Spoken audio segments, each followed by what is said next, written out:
रबी मौसम में औषधीय पौधों की खेती। पारंपरिक फसलों को उगाने के लिए किसानों को जी तोड़ मेहनत करनी पड़ती है। इन फसलों की खेती में जहां अधिक निवेश की आवश्यकता पड़ती है, वहीं आय भी अनिश्चित होती है, जो प्रायः अस्थिर मानसून पर निर्भर करती है।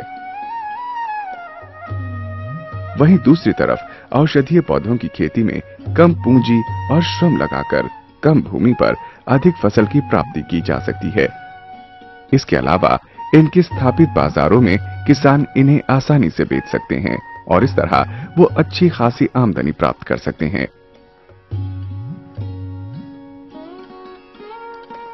अब हम 3 महत्वपूर्ण रबी औषधीय पौधों अश्वगंधा,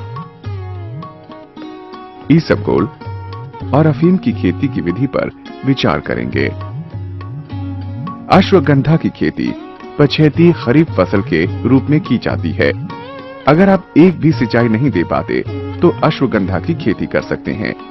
सूखी, मझौली और छोटी जमीन पर जहां दूसरी फसलें नहीं उगाई जा सकती हैं, वहां पर अश्वगंधा की खेती आसानी से हो सकती है। अगस्त के आसपास जब मानसून लगभग समाप्ति पर हो, तब 1 किलो बीज को 3 ग्राम फाइटोलेन या ब्लाइटॉक्स या ब्लू कॉपर से उपचारित करें।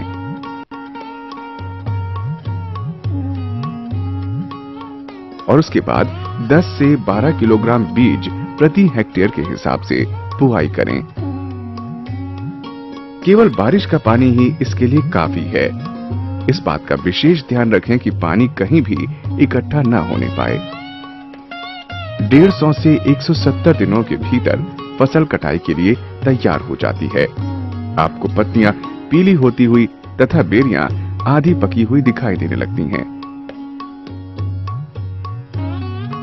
याद रहे, बेरियां पूरी सूखने से पहले ही फसल काट लें। अब पूरे पौधे को जड़ से निकाल लें। आपके लिए औषधि के रूप में सिर्फ जड़ ही उपयोगी है। जड़ को काटकर अलग कर लें। जड़ों की छटाई करें और फिर उन्हें सुखाने के लिए धूप में रख दें। जड़ों का श्रेणीकरण मुख्य रूप से उनकी मोटाई, भुरभुरेपन और रंग के आधार पर किया जाता है। श्रेणीकरण से मूल्य ज्यादा मिलता है। ग्रेड ए जड़ों की मोटाई 1 से 1.5 सेंटीमीटर और लंबाई 7 सेंटीमीटर होनी चाहिए। जड़ें दिखने में मजबूत, भुरभुरी और सफेद रंग की होनी चाहिए। ये सबसे अच्छी किस्म की होती है। ग्रेड बी की जड़ों की मोटाई लगभग 1 सेंटीमीटर और लंबाई 5 सेंटीमीटर होनी चाहिए। ये जड़ें भी भुरभुरी, मजबूत और सफेद होती हैं। ये भी अच्छी किस्म की होती हैं। ग्रेड सी में मिश्र आकार की जड़ें होती हैं। इनकी क्वालिटी औसत से थोड़ी ज्यादा अच्छी होती है। ग्रेड डी पतली पतली जड़ों को इस ग्रुप में रखा जाता है। ये सामान्य क्वालिटी की होती हैं। मोटी और रेशेदार जड़ों को आमतौर पर अच्छी गुणवत्ता का नहीं माना जाता है, जबकि एक जैसी लंबाई और मोटाई वाली जड़ों को निर्यात के लिए चुना जाता है। ये सूखी हुई जड़ें मध्य प्रदेश के मनासा, नीमच जैसी कृषि मंडियों में बेची जाती हैं। अश्वगंधा हमारी पुश्तैनी फसल है। कम पानी में भी ये फसल हमें फायदा देती है। 1 एकड़ का लगभग 800 से 1000 रुपये लमसम इसका खर्च आ जाता है। यह लगभग 1 एकड़ में यानी कि 3 कुंटल के लगभग 1/3 के हिसाब से सूखी अश्वगंधा हमें प्राप्त होती है कि इस साल इसका मिनिमम 3000 से 4000 रुपये के बीच का भाव है।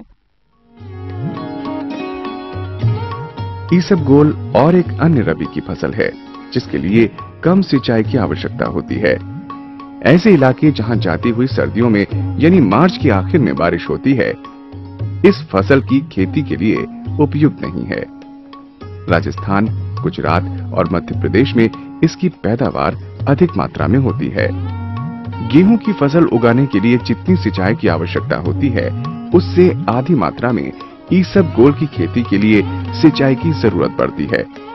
केवल 2-3 सिंचाइयों से भी इसकी खेती आराम से हो सकती है। इसकी खेती के लिए मिट्टी हल्की होनी चाहिए। जमीन की जुताई करें और सारी मिट्टी समान कर लें। बुआई से पहले 55 किलोग्राम डीएपी और 7.5 किलोग्राम यूरिया प्रति हेक्टेयर के हिसाब से खेत में डालें। अगर उस खेत में पहले दलहनी फसल की खेती की गई है तो खाद का प्रयोग करने की कोई जरूरत नहीं है। नवंबर के तीसरे हफ्ते और दिसंबर के पहले हफ्ते के बीच में बुआई करें। बीमारी से मुक्त अच्छी किस्म के बीज होने चाहिए।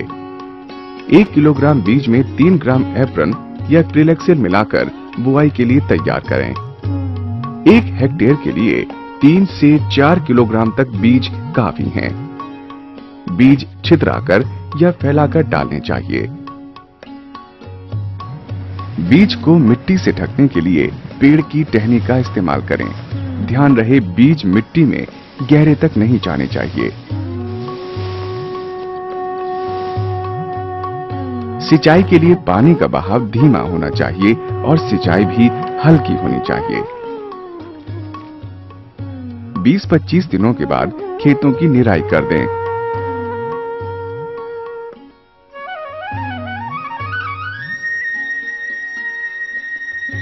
आखिर में 30 से 35 किलोग्राम यूरिया खेत में डालें तथा एक बार सिंचाई करें।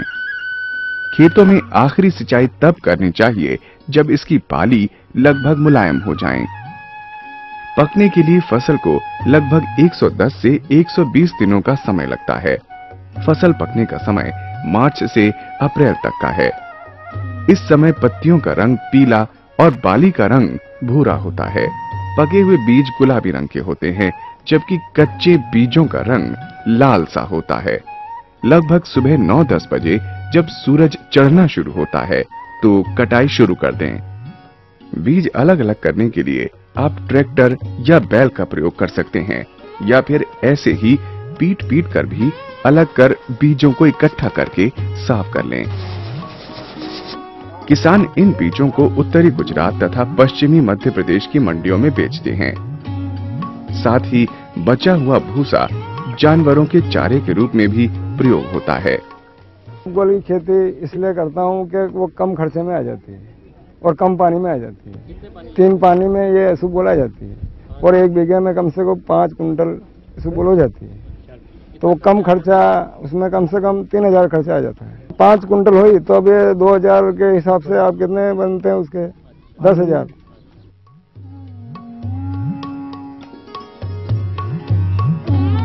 अफीम की फसल के लिए पिछली 2 फसलों के मुकाबले अधिक निवेश की आवश्यकता पड़ती है।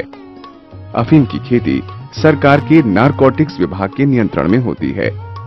इसके लिए पहले लाइसेंस होना जरूरी है। उत्तर प्रदेश में फैजाबाद, बाराबंकी, बरेली और शाहजहांपुर जिलों में, मध्य प्रदेश में नीमच, रतलाम में, राजस्थान में कोटा, चित्तौड़गढ़, झालावाड़ में ही इसे उगाया जाता है। 1 हेक्टेयर जमीन में 15 टन गोबर खाद डालें।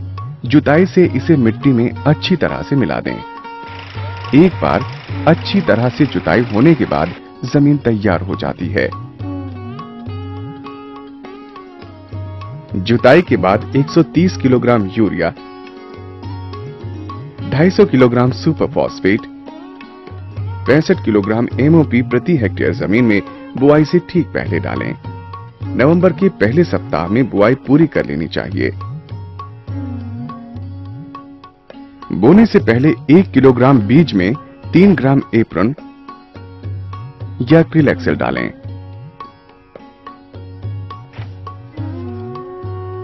बुआई के लिए छितराव सर्वश्रेष्ठ विधि है। आमतौर पर अफीम की खेती के लिए 1 हेक्टेयर जमीन पर 6 से 7 किलोग्राम बीज बोए जाते हैं। उत्तम गुणवत्ता वाले इन बीजों की कई किस्में किसानों के लिए उपलब्ध हैं। अधिक जानकारी के लिए किसान निदेशक राष्ट्रीय औषधीय एवं सुगंधीय पादप अनुसंधान केंद्र बोरियावी आनंद गुजरात से संपर्क कर सकते हैं।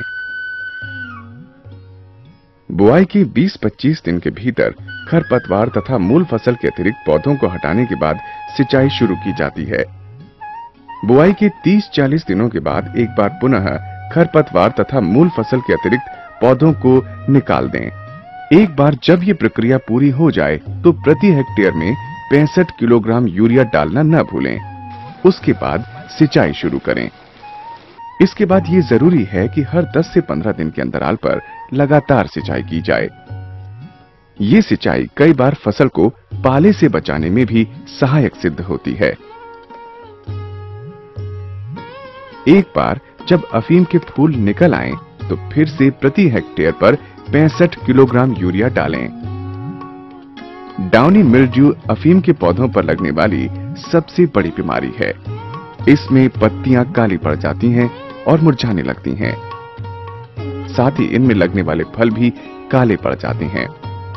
अफीम के पौधों को इस बीमारी से बचाने के लिए 10 लीटर पानी में 20 ग्राम रिडोमिल MZ मिलाएं और बुआई के 35, 55 और 75 दिनों के बाद छिड़काव करें। अफीम निकालने के लिए डोडा प्रमुख भाग है। बुआई के 115 से 120 दिन बाद यही डोडे अफीम निकालने योग्य हो जाते हैं। इस प्रक्रिया को लैंसिंग कहते हैं, जिसे आम बोलचाल की भाषा में चीरा लगाना भी कहा जाता है। सुविधा के लिए खेत को 3 से 4 भागों में बांट दिया जाता है। प्रत्येक भाग में हर तीसरे या चौथे दिन ये प्रक्रिया की जाती है। लैंसिंग के लिए एक विशेष चाकू नक्का का इस्तेमाल किया जाता है। पके हुए फल में नक्का द्वारा लंबे लंबे चीरे लगाए जाते हैं। यह प्रक्रिया प्रत्येक सीजन में 3 से 4 बार चलती है। यहाँ इस बात का विशेष ध्यान रखना चाहिए कि लैंसिंग या चीरा लगाना हमेशा उत्तर से दक्षिण की तरफ किया जाए। साथ ही ये प्रक्रिया हमेशा दोपहर के बाद ही की जानी चाहिए। रस का संग्रह सुबह जल्दी करना चाहिए। इसके लिए चिरफला का इस्तेमाल करें।